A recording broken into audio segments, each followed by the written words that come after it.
Hey, this is Scott Kokenauer. I'm so glad to be here. It's been 2 weeks. I took off for Christmas and New Year's, and this is the first episode of 2021. Saw a meme yesterday. It said, I've completed my 7-day trial for 2021. I'd like to cancel my subscription. And I think most of us are feeling that with all of the political tension and everything that's going on. But we're here to talk about excellence. I think in the midst of any circumstance, you can be excellent and you can be pursuing excellence. So that's what we're talking about today. All right, so let's go right into our 3 coaching questions. Our first question is, who would you trust with your life?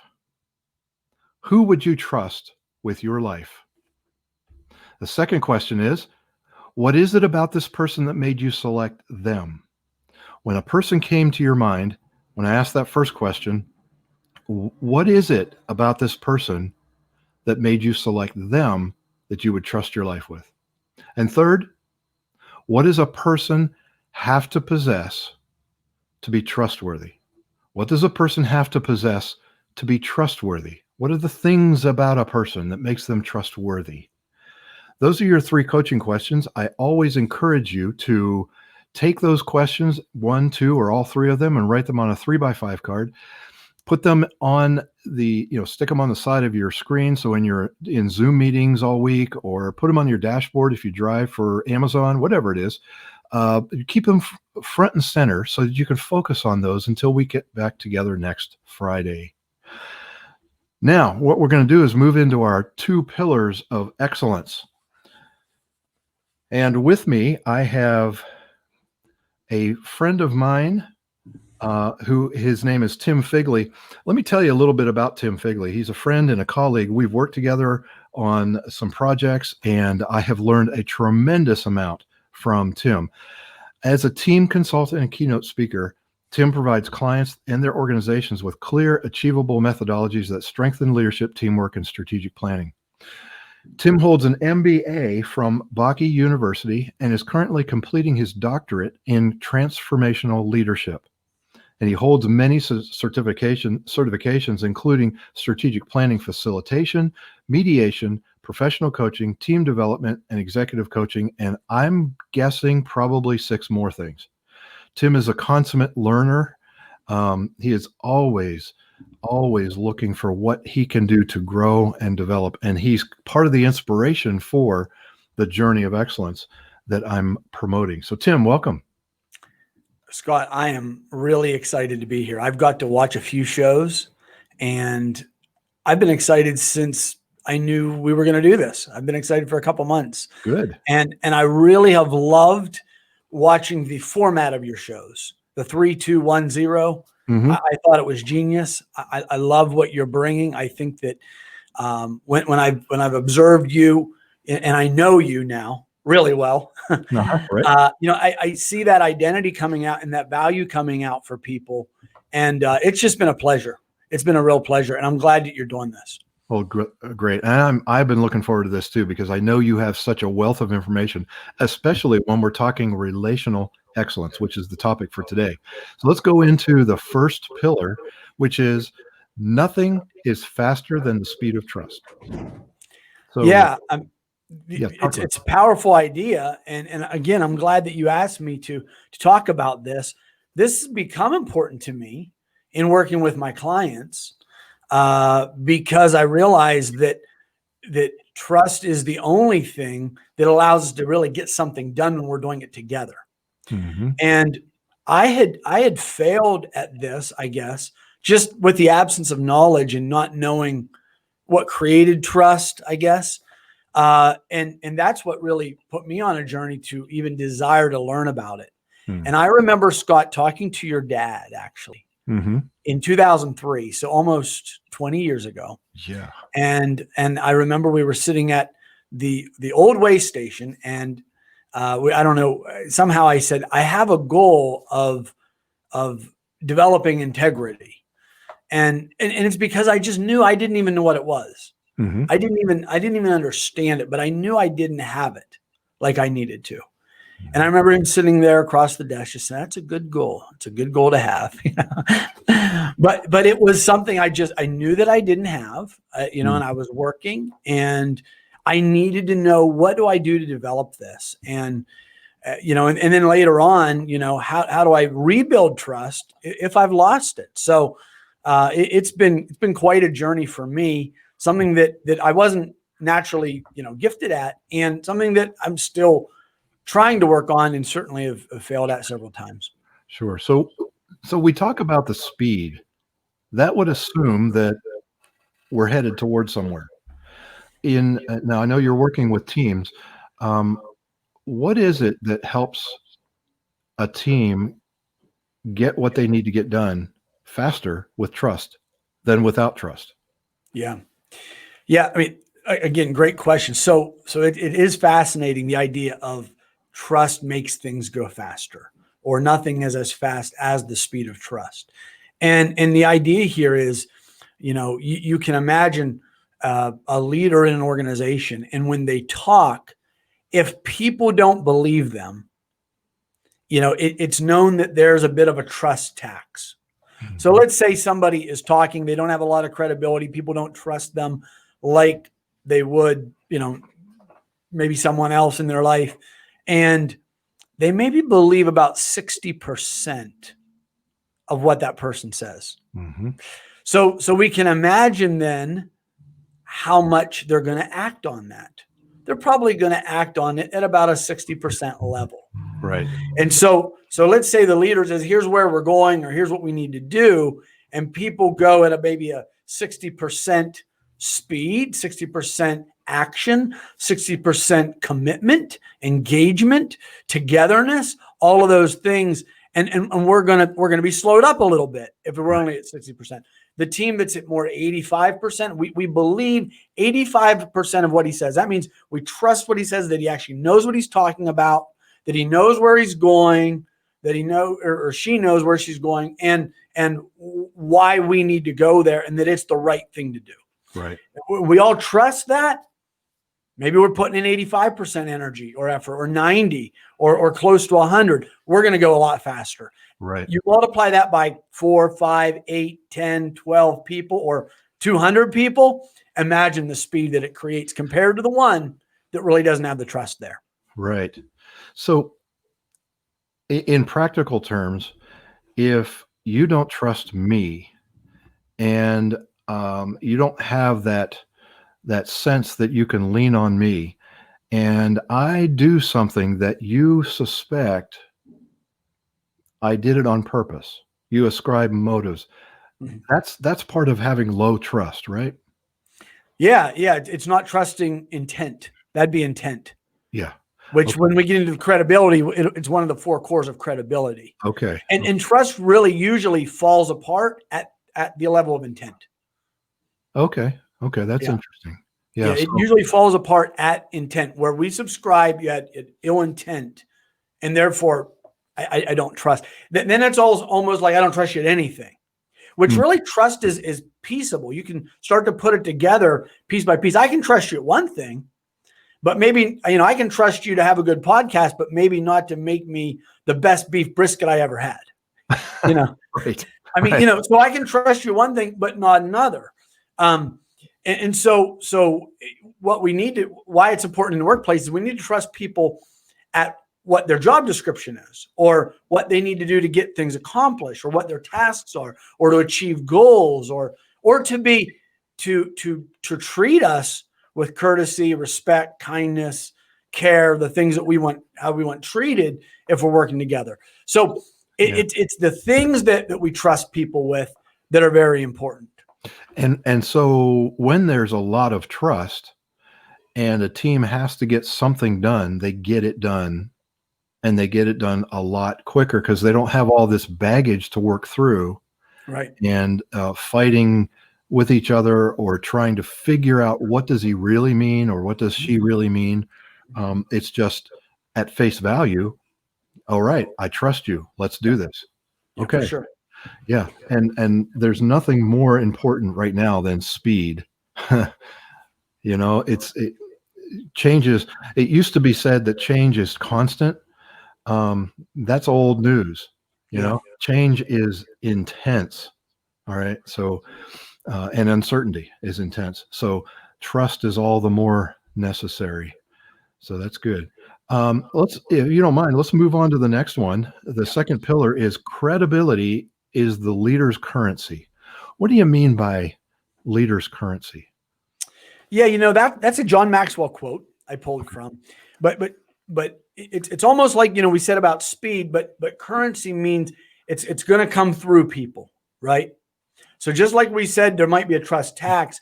Credibility is a currency, meaning everything else rides on it. Okay. Everything else rides on that currency. If there's credibility there, the things I say, the things we need to do, it's going to ride smooth. It's going to go well. If the credibility isn't there, there's not a lot of currency for people to follow, for people to not revolt, Right. for people, and you think about, we're 2 days away, or we're 2 days out from what we saw politically happening, right? Mhm. And so what I'm finding is, especially in organizations after this year, there's mistrust that can bleed from the culture, the macro level or the societal level into organizations. And so a leader has to do a great job, I think, of reestablishing and reaffirming trust regularly, because if they bend too far this way or too far that way, and they have other people in their organization on their teams that bend the other way, all of a sudden they will start to mistrust their intent, just like they mistrust the intent of people at that societal and cultural level. Right.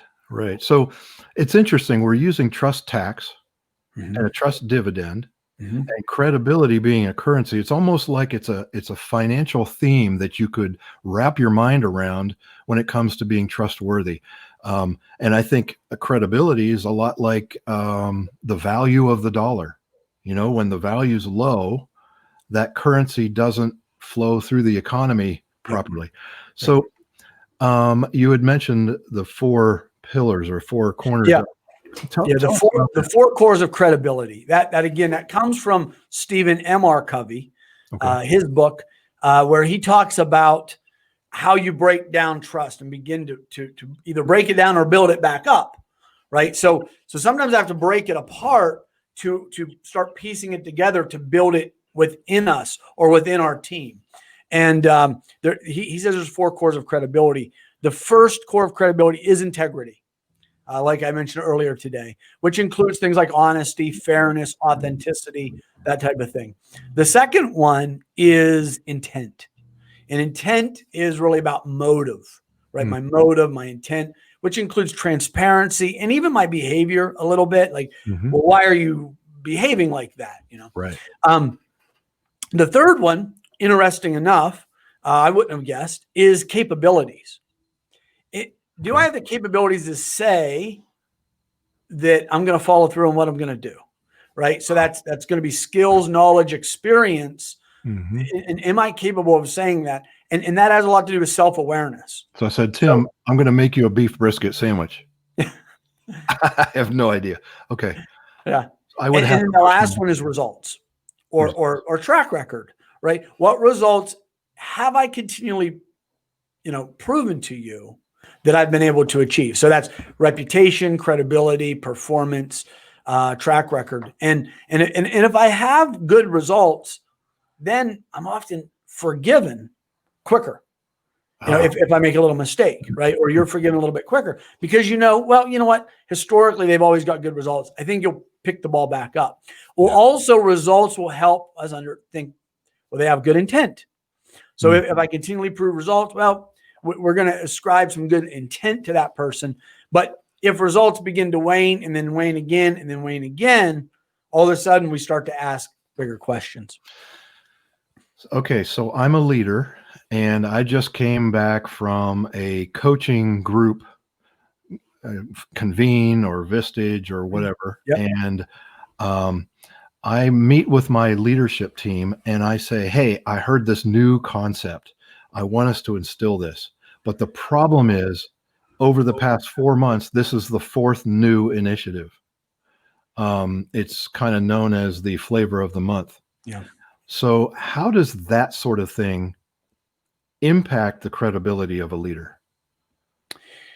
Yeah. Well, I mean, if everything they come back with doesn't get implemented, then track record, right? Yeah, then the credibility is going to wane. Mhm. If the leader goes to a great leadership workshop and they come back with a new idea, there's things they can do to generate credibility, even if it wasn't there before. Okay. And I would say it comes with two things. Number one, finding out, kind of like knowing who the stakeholders are, right, Okay. on the team, and giving a realistic appraisal to them of where they're at, acknowledging where they're really at. Mm-hmm. Mm-hmm. And then the other thing is then showing or demonstrating realistic self-awareness of where the leader really is and what's really capable of doing this. If you don't really know where they're at and you don't demonstrate the self-awareness of where you're at as a leader, there's not going to be credibility. So it's fascinating to me. The person of excellence, I break into 6 systems, like those systems in the body. Yeah. They work independently, but they're interrelated. If one goes bad, the others are impacted. Yeah. And so one of the other systems is the emotional excellence. Mm-hmm. What I'm hearing you say is this relational excellence bleeds into emotional excellence quite a bit. Yeah, for sure. So yeah, we are holistic individuals and we can't compartmentalize ourselves and say, I'm really good at the relational excellence, horrible at emotional excellence. Oh yeah. You just can't. Yeah, they're like this. Yeah. They're like this, I would say. Yeah. Yeah. So just like the respiratory system and the circulatory system, I mean, they work, they each have their own function, but they function best when they're functioning together. Yeah, for sure. For Well, sure. I would agree.